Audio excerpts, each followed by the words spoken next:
एक बार रावण ने अमर सेना भेजी। रावण के पास सब तरह की सेना थी। अमर सेना मतलब जो कभी मरे ना। राम जी को चिंता हुई कि मैंने प्रण किया है कि पृथ्वी को निशाचरों से विहीन कर दूंगा, और ये सेना तो अमर है, मरेगी नहीं तो मेरा प्रण अधूरा रह जाएगा। हनुमान जी बोले सरकार ये काम मुझे छोड़ दो, जो काम कठिन हो मेरे को दे दिया करो। क्या करोगे? बोले बस जाने दो। हनुमान जी गए, सेना से लड़े नहीं। क्यों नहीं लड़े?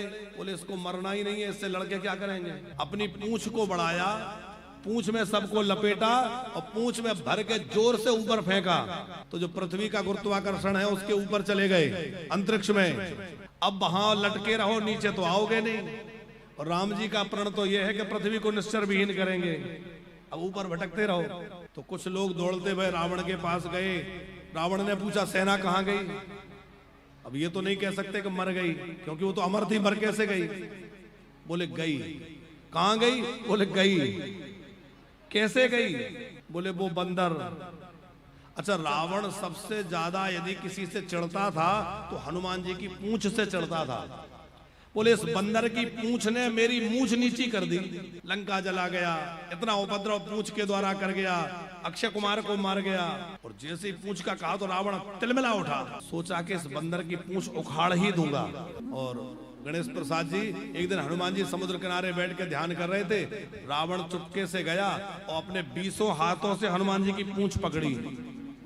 सोचा कि आज उखाड़ दूंगा, और पूंछ पकड़ के खड़ा हो गया।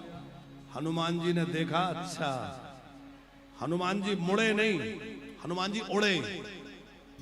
अब हनुमान जी उड़े तो अब रावण लटका पीछे।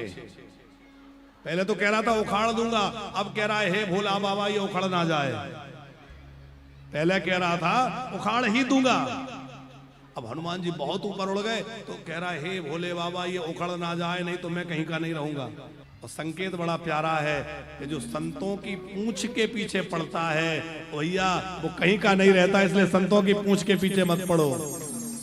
पूंछ माने एक अंग तो होता ही है, पूंछ माने होता है प्रतिष्ठा। हर व्यक्ति तो पूंछ के पीछे पड़ा है। अरे महाराज जी वहां गए किसी ने पूछा ही नहीं। घर के बुजुर्ग कहते हैं क्या करें हमें कोई पूछता नहीं है?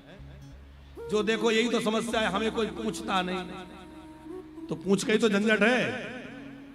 पर संतों की पूंछ तो भैया हनुमान जी की पूंछ की तरह बढ़ती है। जो राम काज करने में लगा है उसकी पूंछ सब जगह हनुमान जी की पूंछ की तरह बढ़ती चली जाएगी। इसलिए जीवन में राम काज करते रहो, अच्छा कार्य करते रहो, आपकी पूंछ अपने आप बढ़ती रहेगी।